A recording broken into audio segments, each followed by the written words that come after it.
राधे राधे, जय श्री राधे। सभी आत्माओं में बैठे हुए परमपिता परमात्मा को कोटि कोटि नमन। जीवन जीने की श्रेष्ठ कला आज तारमें दिवस में प्रवेश कर रही है।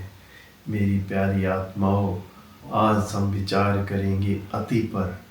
अति मतलब जो अधिक मात्रा में जिस चीज़ की हमारे क्रिया प्रक्रिया में अधिकता आ जाए वो हमें कैसे परेशान करती है।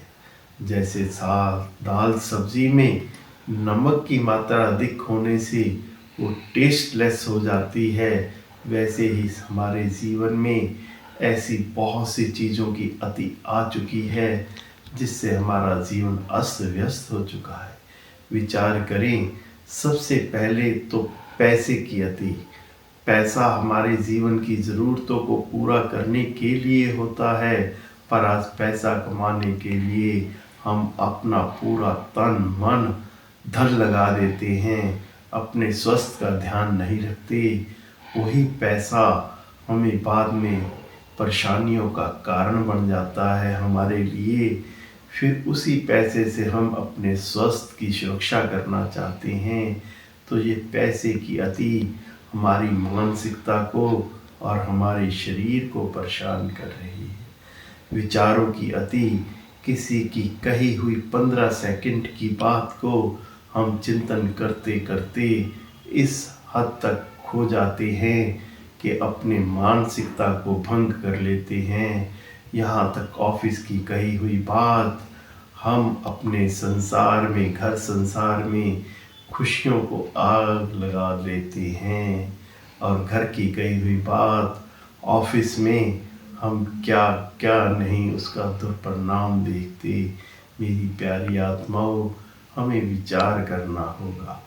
अति, आज हम अपने स्वास्थ्य को सही रखने के लिए अगर कोई मेडिसिन लेते हैं, ठीक है, किसी बीमारी के कारण लेनी पड़ती है। अगर उसकी मात्रा अधिक मात्रा में होने लग जाए तो वो मेडिसिन काम करना छोड़ देती है। इसके ऊपर भी हमें विचार करना होगा। हमारी जो दिन की दिनचर्या है उसमें हमारे भीतर आलसपन कितना आ गया है। हम रेस्ट करना चाहते हैं, बस मोबाइल देखते देखते समय कितना गुजर गया और रात कितनी हो गई, सुबह लेट उठ पाते हैं। ये अति विचारों की, विकारों की, कहीं आने की, जाने की, हम पैसे की, किन किन बातों का चिंतन हम आज कर रहे हैं।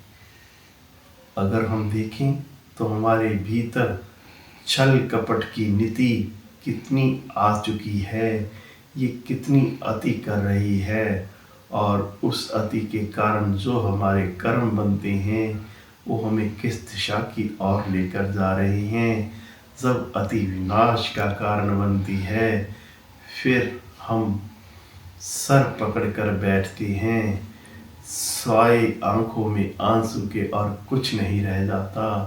कहीं कोई यत्न पर यत्न करने पर बिना दुआ और ना दुआ काम करती है। तो मेरी प्यारी आत्माओं, उन चीज़ों से बचने के लिए हमें थोड़ा सा अपने आप में स्वयं बैठकर चिंतन करना होगा कि ये कहीं अति हमारे जीवन में, घर संसार में इतनी मात्रा में ना आ जाए कि हमें वो परेशानियों से लड़ने की बजाय परेशानियों में ही डाल दे। मेरी प्यारी आत्माओं, आप स्वयं चिंतन करो। जीवन जीने की श्रेष्ठ कला हमें यही समझाना चाहती है कि हम अपनी जीवन की दिनचर्या को किस ढंग से चलाएं, ताकि हम अपने जीवन को बैलेंस में जीकर अपने परम पिता परमात्मा के लक्ष्य की प्राप्ति भी करें और समाज में हंसी खुशी से भी रहें। राधे राधे, जय श्री राधे। सभी आत्माओं में बैठे हुए मेरे परम पिता परमात्मा को कोटि कोटि नमन।